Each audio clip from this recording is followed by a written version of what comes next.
নমস্কাৰ, স্বাগতম জনাইছো আজিৰ ভিডিঅ'লৈ। আজি আলোচনা কৰিম ত্ৰিকোণমিতি, যিহেতু আমি পঢ়ি আছো ক্লাছ 11ৰ। তো ত্ৰিকোণমিতিৰ চেপ্টাৰটোৰ এক্সাম্পল নাম্বাৰ 3, যোনটো কুৱেশ্যন আছিল এইটো যে find the radius of a circle in which a central angle of 60 degree intercepts an arc of length 37.4 centimetre use pi equal to ইমান। তো কথাটো হ'ল এনেকুৱা যে এইটো কুৱেশ্যন দিয়া আছে, ইয়াত কি দিয়া আছে। প্ৰথমতে দিয়া আছে যে এটা চাৰ্কুল আছে যাৰ আমাক ৰেডিয়াছ ডাল উলিয়াব কৈছে। তো চাৰ্কুল, সাপোজ এইটো এটা চাৰ্কুল আছে, তাৰ আমাক কৈছে কি ৰেডিয়াছ ডাল লাগে। সাপোজ এইডাল আৰ। এতিয়া কথাটো হ'ল ই চেন্ট্ৰেল এংগুল কিমান ফৰ্ম কৰে, 60 ডিগ্ৰী ফৰ্ম কৰে। ইণ্টাৰচেপ্টছ এন আৰ্ক অফ লেন্থ 37.4।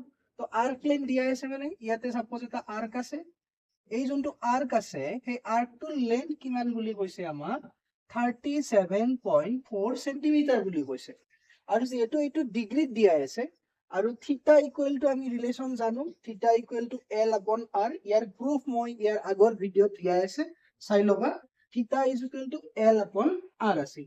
এতিয়া এলৰ ভেলু আমাক দিয়া আছে, আমাক লাগে আৰ, আমাক থিটা দিয়া আছে 60 ডিগ্ৰী। কিন্তু আমাৰ ভুল ক'ত হৈ যায় যে থিটাৰ ভেলুটো আমি 60 ডিগ্ৰী ইয়াতে বহাই দিওঁ। আচলতে এইটো নহয়, কাৰণ এই ৰিলেশ্যনটো অনলি ট্ৰু ফৰ কিহৰ কাৰণে আছিল, ৰেডিয়ান মেজাৰমেণ্ট। অৰ্থাৎ গোটেই কথাখিনি আমি ৰেডিয়ানৰে ডিছকাশ্যন কৰিছিলো যে থিটা ইকুৱেল টু এল আপন আৰ তেতিয়াই হয় যেতিয়া ইয়াৰে চেন্ট্ৰেল এংগুলটোক আমি থিটাৰ দ্বাৰা বুজিছিলো, আৰু তেতিয়া আমি তাত ৰেডিয়ান মেজাৰমেণ্ট বিষয়ে কৈছিলো। গতিকে থিটা ইকুৱেল টু এল আপন আৰ ফৰ্মুলাটো ব্যৱহাৰ কৰাৰ আগতে আমি এইটো চিয়ৰ হৈ ল'ব লাগিব যে থিটাৰ ভেলুটো ৰেডিয়ানত আছে নে নাই।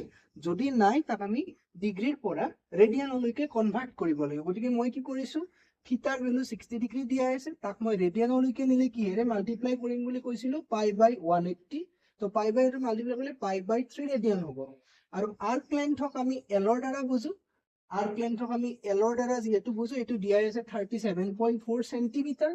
গতিকে থিটা ইকুৱেল টু এল আপন আৰ ফৰ্মুলাত আৰ মানে কি হ'ব, এল বাই থিটা।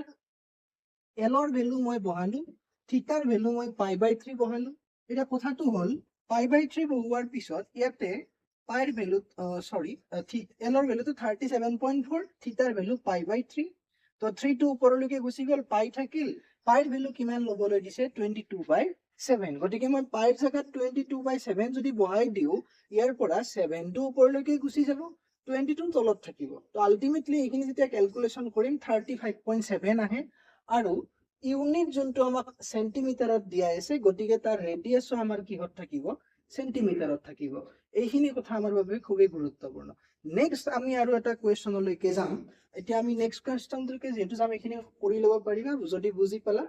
তো আমি নেক্সট কুৱেশ্যন ইয়াৰে পিছৰ এক্সাম্পললৈকে যাই আছো।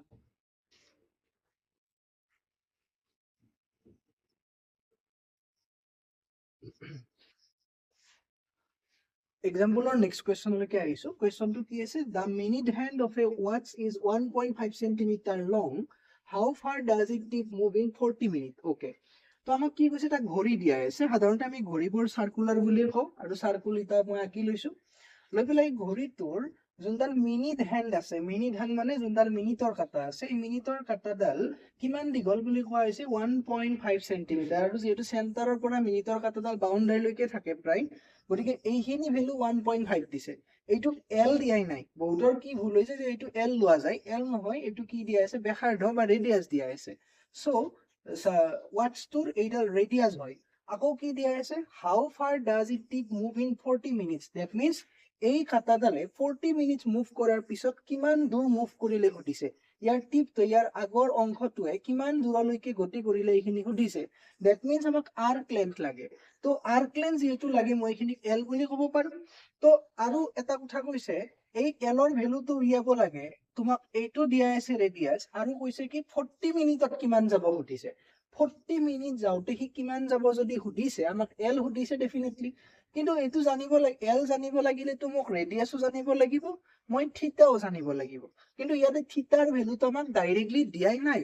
আমি কেনেকে উলিয়াম, যে এইটো উলিয়াব লাগিলে আমি প্ৰথমতে কি কৰিম, যে 60 মিনিটছত মিনিটৰ হেণ্ডডালে কিমান দূৰলৈকে যায়, বা 60 মিনিট হলে বা 1 ঘন্টা হলে যেতিয়া মিনিটৰ কাটাডালে এটা কমপ্লিট ৰোটেশন কৰিব, মিনিটৰ কাটাডালে সাপোজ ইয়াৰ পৰা ষ্টাৰ্ট কৰি পেলাই আকৌ এপাক ঘূৰিয়ালৈকে আহি তেতিয়া চেণ্টাৰত কিমান ডিগ্ৰী এংগুল বনাব, 360 ডিগ্ৰী এংগুল বনাব 360 ডিগ্ৰী মানে এপাক কমপ্লিট হৈছে সেইকাৰণে মিনিটৰ হেন্ডালে 60 মিনিটত অৰ্থাৎ মিনিটৰ কাটাডালে 60 মিনিটত 360 ডিগ্ৰী কোণ উৎপন্ন কৰিব আৰু 360 ডিগ্ৰী মানে 2 পাই ৰেডিয়ান কিয় লিখিছো ৰেডিয়ানত কাৰণ আমি ব্যৱহাৰ কৰিম theta equal to L by R formula আৰু এই ফৰ্মুলাটো ব্যৱহাৰ কৰিব লাগিলে আমি ব্যৱহাৰ কৰিব লাগিব থিটাটো ৰেডিয়ানত সেইকাৰণে ইয়াক আমি ৰেডিয়ানক নিছো ৰেডিয়ানক কেনেকৈ লৈ গৈছো যে 360 ডিগ্ৰী মানে ৰেডিয়ানক নিলে কিহেৰে মাল্টিপ্লাই কৰে পাই বাই 180 আৰু 180 এটো কাটিলে দুইবাৰ যায় সেইকাৰণে 2 পাই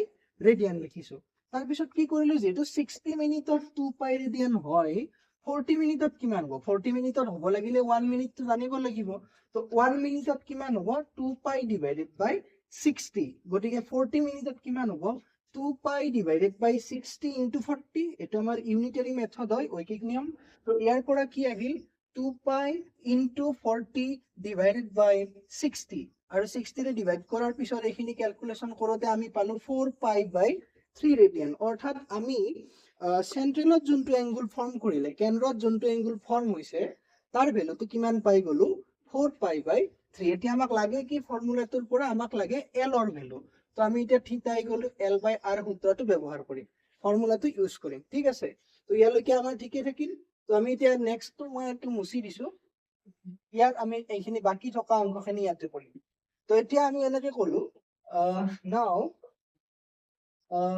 let L be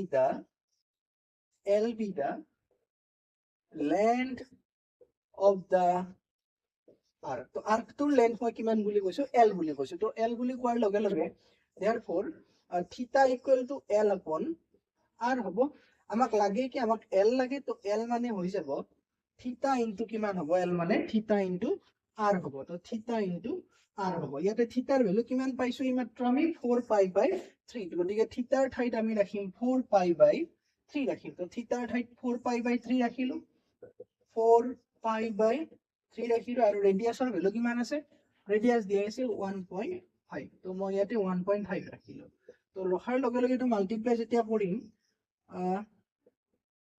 6 pi by 3 6 pi by 3 মানে এনসাৰটো কিমান আহিব থিটা equal two 4 pi by 3 into 1.5 আৰু আই থিংক এনসাৰটো ঠিকে আছে 2 পাই আহিব 2 পাই আহিব ইয়াৰ পৰা 2 পাই পালো আৰু 2 পাই পালো মানে পাই ভ্যালু 22/7 ও ল'ব পাৰো নাইবা 3.14 ল'ব পাৰো কোৱেশ্চনটো চাগে পাইৰ ভ্যালু 3.14 ল'বলৈ কৈছে কোৱেশ্চনটো ইয়াতে কৈ আছে যে ইউজ পাই ইকুৱেল টু 3.14 গতিকে মই পাইৰ ভ্যালু 3.14 যদি লও কি আহিব 2 into 3.14 equal to 6.28 আৰু ইউনিট কিহত লিখিম এইটো সেন্টিমিটাৰ দিয়া আছে গতিকে আমি কিহত লিখিছো সেন্টিমিটাৰ গতিকে 40 মিনিটছত মিনিটৰ হেন্ডালে কিমান দূৰলৈকে গতি কৰিব 6.28 সেন্টিমিটাৰ ঠিক আছে তো আমি এতিয়া এইটো দুটা এক্সাম্পল ডিসকাস কৰিলো নেক্সট ভিডিওত মই আকৌ ইয়াৰ পিছৰ এক্সাম্পলটো ডিসকাস কৰিম আৰু এটা কোৱেশ্চন ডিসকাস কৰিম এক্সাৰসাইজৰ পৰা ঠিক আছে তো ধন্যবাদ